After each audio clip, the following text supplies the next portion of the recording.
Bonjour à tous et bienvenue dans cette vidéo durant laquelle on va voir un peu les différents états durant le cycle de vie de nos composants. On a des fonctions qui seront appelées durant la vie du composant, suivant s'il vient d'être créé, s'il vient d'être supprimé ou mis à jour. Et tout ça, c'est très intéressant. On va mettre un petit peu des console logs un peu de partout, voir quand est-ce que les choses sont appelées et qui est vraiment appelé et à quel moment, de façon à bien comprendre ce qui se passe derrière et la logique.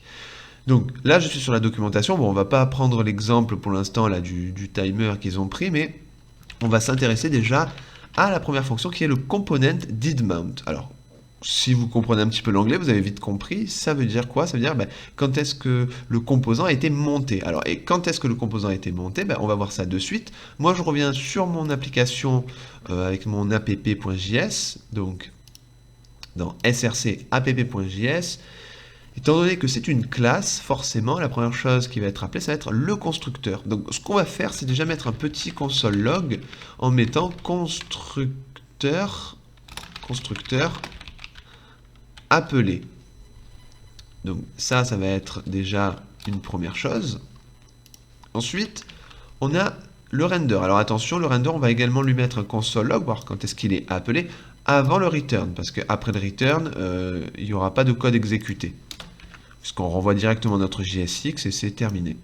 Donc constructeur appelé, on va mettre là render appelé. Très bien. Donc déjà on va voir quand est-ce que ces fonctions-là sont appelées, à quel moment. On va examiner l'élément.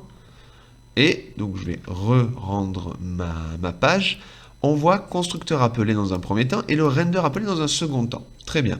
Alors maintenant, si je clique sur le bouton et que je fais apparaître l'image, on voit que le render est appelé une seconde fois. Comme il y a eu une modification de state, c'est bien le cas, parce que lorsque je clique, qu'est-ce que je fais?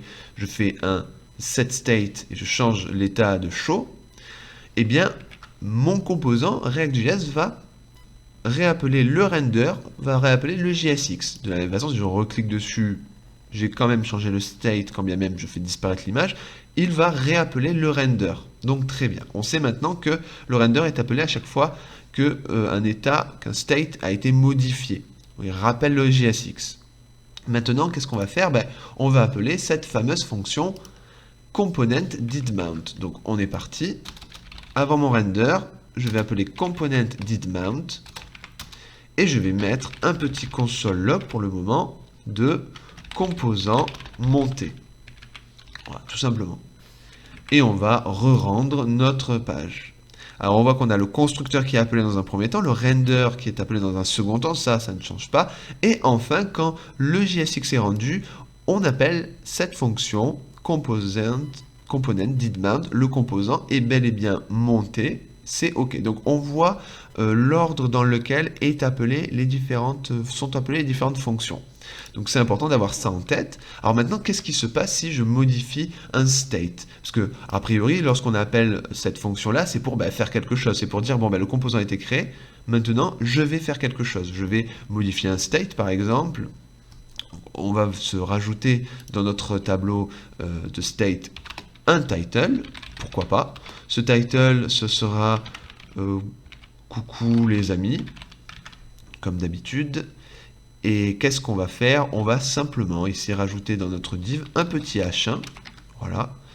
On va très très rapidement styliser ça en rajoutant un texte 4XL. On va lui donner une couleur, une texte purple 900, voilà, ou peut-être un peu plus clair, 700. Et on va mettre un margin Y pour donner un petit peu plus d'espace, de 3, ou même de 5. Et à l'intérieur de ce H1, qu'est-ce que je fais? Je vais appeler this state title. Donc là, je vais appeler mon title, il est ici. J'appelle le this state, et comme la clé à ce niveau-là, au niveau de mon objet, c'est title, j'appelle cette clé-là. Ça va me rendre l'élément, la valeur, coucou les amis. J'enregistre, et j'ai mon super titre. Parfait. Donc jusque-là, il n'y a rien qui a été modifié. Hein. Si j'appelle mon image, le render est réappelé à chaque fois. Très bien. Maintenant, au niveau de ce component didMount, je vais modifier ce title. Et je vais faire this, et là attention, comme la propriété est immutable, on est obligé de passer par setState. Donc ça on l'avait déjà vu. J'ouvre un objet et j'y mets title, et là je vais mettre le composant a bien été monté, par exemple. Voilà. Et je vais enregistrer. On voit là que ça a été hot reloadé, donc mon title a été modifié. On va re-rendre l'image pour voir ce qui se passe. Donc, qu'est-ce qui se passe? On a le constructeur, le render, le composant est bien monté, très bien. Donc, on a bien ce console log là qui a été appelé. Et ensuite, le render a été réappelé encore une fois. Pourquoi? Parce qu'il y a encore eu une modification du state. J'ai modifié mon title, donc modification du state, donc re-render du JSX. Il rend une nouvelle fois le JSX. Donc, on a cet ordre-là qui a été appelé. Si je fais un coup de clic, je modifie encore une fois le state, donc le render a été réappelé. Donc voilà, vous avez maintenant une petite idée de l'ordre dans lequel sont appelées les fonctions. Donc on va continuer avec les autres états du cycle de vie de notre composant. Donc on continue avec la deuxième fonction, component will unmount. Donc si vous comprenez, cette fonction est appelée lorsque le composant a été détruit. Donc ce qu'on va faire, on va copier cette fonction-là, et alors je la mettrai bien dans notre app.js, seulement ce composant-là, app, à aucun moment il n'est détruit. Donc ce qu'on va faire, c'est qu'on va se créer un petit dossier dans src qui s'appellera components. On va y glisser la partie image, d'accord? Donc simplement cette image-là, on va en faire un composant, et ensuite, suivant si on appelle, après c'est la logique de notre composant initial, suivant si on appelle notre state ou pas, ça sera monté ou détruit, ou démonté. Et là, on pourra, sur ce composant-là, appeler notre fonction unmount. Donc, première chose à faire, dans notre dossier src, on se crée un dossier components. Très bien. À l'intérieur de ce component, on va se créer ce qui sera notre prochain composant, notre prochain component. On va l'appeler picture ou image, comme vous voulez. Picture.js. Très bien. Alors, pour ne pas vous casser la tête à chaque fois que vous recréez un composant, parce qu'il faut importer React, faire class, extends, tout ça, vous pouvez installer une extension qui s'appelle ES7 React. Voilà, Redux, GraphQL, React Native, Snippet. Ce qui va vous permettre d'avoir accès à des raccourcis, un petit peu comme sur Emmet, pour ceux qui sont fanatiques de HTML, qui va permettre de mettre en place un boilerplate très facilement. Donc, par exemple, si je tape RCC, ça va me permettre de faire un React Class Component. Et là, j'ai déjà ma classe Picture qui étant déjà de component avec les différents imports. Et ça, c'est super. J'ai déjà une fonction render qui est prête à rendre le JSX. Voilà. Donc, c'est ce qu'on va faire. On va simplement ici récupérer notre image. Voilà. Hop, de cette façon. Donc, je vais couper. Je vais coller ça. Je vais le remplacer par ma div. Et je mets mon img. Très bien. Maintenant, c'est un peu plus simple. Je vais ici rendre, si le thisState est égal à show, qu'est-ce que je rends? Je rends picture. Voilà. Alors après, il ne faut pas oublier d'importer. On va le faire plus simplement. Si je commence à écrire picture, il me propose ici mon composant. Donc, de cette façon-là, voilà, il m'importe directement picture de components picture. Voilà, bon, c'était juste pour éviter de le taper à la main, mais vous pouvez très bien le taper à la main. Là, mon Visual Studio Code est assez intelligent pour m'importer le bon composant. Voilà. Donc, pour l'instant, ce qu'on a fait, c'est qu'on a exporté tout ça dans un nouveau composant. Et au lieu d'appeler directement notre HTML, j'appelle ce composant-là qui, lui, va rendre l'image dans son JSX, dans la fonction render. Très bien. Alors, normalement, tout fonctionne à merveille. Donc, je vais revenir. On va réactualiser, même si ça s'est quand même réactualisé. Si je clique, le render est réappelé. Normal, le state a changé. Si je reclique, l'image disparaît. Pour l'instant, impeccable. Mais maintenant, le gros avantage, c'est que ce composant-là, picture, il est détruit au moment où je change son state en nul. Donc, c'est là qu'on va pouvoir utiliser la fonction component will unmount. Donc, on va la mettre dans notre classe picture, component will unmount. Et on va faire un console log et on va marquer composant pictures démonté ou détruit, comme vous voulez. Et on clique, donc le render est appelé, très bien, le JSX a été modifié, le state a été modifié, je reclique, le render est réappelé et le composant picture démonté. Donc on voit que le console log fonctionne. Très bien. Donc maintenant on voit comment utiliser cette fonction-là. On voit qu'elle est bien appelée après que le composant a été retiré, détruit. Maintenant, on va mettre un petit peu de logique et je vais vous montrer comment faire les choses, parce qu'il va falloir bien faire les choses à certains moments, parce que notamment ça peut inclure des memory leaks, des fuites de mémoire. On va se dire, on va prendre l'exemple de la documentation, hein, on va se dire que quand le composant est monté, donc là, je réappelle mon component did mount. Alors là, je l'appelle sur ma classe picture, hein, je l'appelle sur mon composant de classe picture, pas sur mon app. Quand le composant est monté, qu'est-ce qu'on va faire? On peut faire un petit set intervalle. Alors, on va mettre 1000 millisecondes, ça fera 1 seconde. Voilà, très bien. Et toutes les secondes, qu'est-ce qu'on peut faire? On va juste mettre un petit console log. Et on va marquer timer, timer appelé, hein, tout simplement. Voilà, donc, qu'est-ce qui se passe? On appelle notre timer toutes les secondes dès que ce composant-là est monté. Donc pour y voir un tout petit peu plus clair, je vais retirer les console logs du composant app, parce que là, ça fait beaucoup de console logs, et on a compris à ce niveau-là comment ça fonctionnait et l'ordre dans lequel tout était appelé. Bien, donc j'ai mon component did mount qui lance un timer, très bien, et qui fera un console log timer appelé toutes les secondes quand le composant est monté, et quand le composant n'est plus monté, qu'il est détruit, qu'il est démonté, on fait notre petit console log là, très bien. On réactualise tout ça, tout va bien, je clique, j'ai mon timer qui est appelé.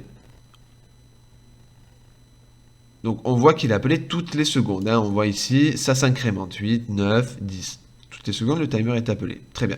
Je reclique sur le bouton. Ça va démonter mon image. Et là, qu'est-ce qui se passe? On a le console log picture démonté impeccable, on s'y attendait. Par contre, le timer appelé, là, il est reparti. Ça veut dire que à ce niveau-là, mon timer a été encore une fois appelé. Et là, c'est une grosse fuite de mémoire parce que vous avez à ce niveau-là un timer, un set intervalle qui est appelé, qui va run pour toujours. Là, il est parti. À aucun moment, ce timer va s'arrêter. Et pourtant, dans ma logique, moi, je ne veux qu'il soit appelé que lorsque le composant est monté. Et lorsqu'il est démonté, je veux que ça cesse. Je ne veux plus que ce timer soit réappelé. Je veux juste qu'il s'arrête. Donc, il va falloir être un petit peu astucieux et stocker un peu son état dans les states. Donc, qui dit state dit constructeur. On est parti. On appelle la petite fonction constructeur. Donc, attention, hein, on utilise toujours le superprops, hein, comme on avait l'habitude de faire, pour hériter des propriétés de la classe parente. Superprops, ok, pas de souci à ce niveau-là, c'est bien. Et là, je peux mettre mon this state. Et là, qu'est-ce que je vais faire? Bon, là, j'avais stocké show et title. Là, je vais stocker l'état de mon timer. Donc, je vais l'appeler timer. Et je vais dire que c'est nul, tout simplement. Voilà. Donc mon timer est nul. Ensuite, qu'est-ce que je fais? Quand je monte mon picture, je vais faire une modification de mon état. Donc this set state, on sait faire maintenant. Timer, c'est quoi? Timer maintenant, c'est ça. On appelle notre set timer. À ce niveau-là. Pas de point virgule, on va le mettre ici. Impeccable. Voilà. Donc quand je monte ce picture-là, je change le state de mon timer, qui était initialement nul, en set timer. Enfin voilà, la valeur, c'est vraiment son timer. Donc le timer démarre. Et la valeur est stockée dans notre objet, dans notre state, timer. quand le component est détruit, qu'est-ce que je fais? Je fais un clear interval this state timer. Et je vais aller attraper mon timer au travers du state. Donc je fais un this state et j'appelle la clé. Moi je l'avais appelé timer. Donc il faut être accord avec le code. Hein. Vous, si vous l'avez appelé intervalle, vous faites this state intervalle. Vous appelez cette valeur-là et vous allez clear l'intervalle. Et normalement, à ce niveau-là, si je réactualise, tout va fonctionner. On n'aura plus de fuite de mémoire. Donc je clique. Mon image est appelée, donc on n'a plus les consoles log d'avant parce que je les ai retirés, mais on a le timer qui est appelé, impeccable, on voit que ça s'incrémente, d'accord, c'est répété chaque seconde. Je reclique, composant picture démonté, et là, on n'a plus cette fuite de mémoire. On n'a plus le timer qui se relance, parce qu'on a effectivement clear cet intervalle. Donc c'est très important d'utiliser les bonnes pratiques. Donc là, j'invente rien, tout ce que je vous donne, c'est plus ou moins dans la documentation, hein.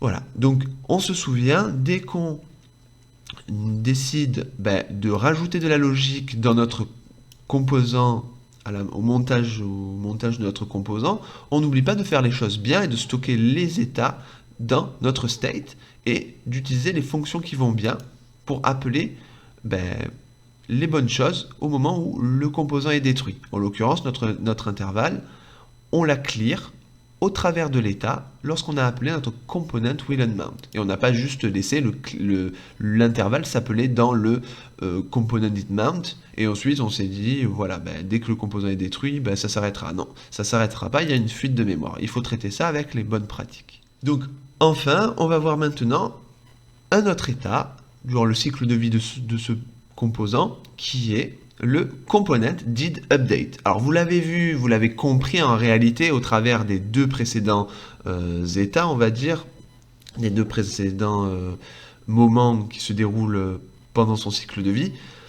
Il y a eu à certains moments le render qui a été re-rendu parce qu'il y a eu modification du state et du coup ça a forcé le composant à re-rendre le JSX. Et ça, si vous désirez le capturer, ce moment, eh bien, donc je reviens sur mon app.js, vous avez un component did update. Comme son nom l'indique, on va mettre un console.log de composant mis à jour. Dès que le composant est mis à jour, dès qu'il y a une modification du state, ça va attraper ce moment-là. Donc ça va appeler component did update. Donc là, j'ai pas forcément de logique à rajouter en plus, si ce n'est re-rendre notre composant. Et là, on voit composant mis à jour. Donc j'ai retiré précédemment les différents autres console log. Bon, vous savez dans quel ordre ça fait. Ça fait d'abord le constructeur. Ensuite, ça rend le JSX. Très bien. Et quand le composant a été monté, il a modifié le titre. Vous vous souvenez, on avait défini dans le constructeur initialement un titre qui était coucou les amis, et ensuite il y a eu modification du state. Donc s'il y a eu modification du state, il y a eu render qui a rendu une nouvelle fois le JSX. Et donc il y a eu une mise à jour. Donc on appelle ce qu'il y a dans cette fonction-là, component did update, qui est le composant console log de composant mis à jour. En revanche, si je commente cette modification du title, on n'a plus de set state, donc on n'a plus de modification d'état, donc ce render n'est plus rendu une seconde fois, il est rendu juste après le constructeur, comme on l'a vu, et cette fonction component_did_update n'est pas appelée. Si je réactualise, vous voyez, elle n'est plus appelée. De la même manière, si je clique sur le bouton et que je modifie l'état de show, eh bien, on va forcément modifier un état ici, l'état de show, et donc s'il y a modification du state, il va y avoir component did update qui sera appelé. Donc pour en avoir le cœur net, on va le faire de suite. Je clique et on voit composant mis à jour. Bon, le timer est appelé, très bien, mais on voit que le composant a été mis à jour. Donc component did update a été appelé avant le timer, d'accord? Si je reclique, on a d'abord le composant picture qui a été démonté, et ensuite, quand tout s'est déroulé, à la fin, composant remis à jour. Donc voilà maintenant pour les différents états du cycle de vie des composants.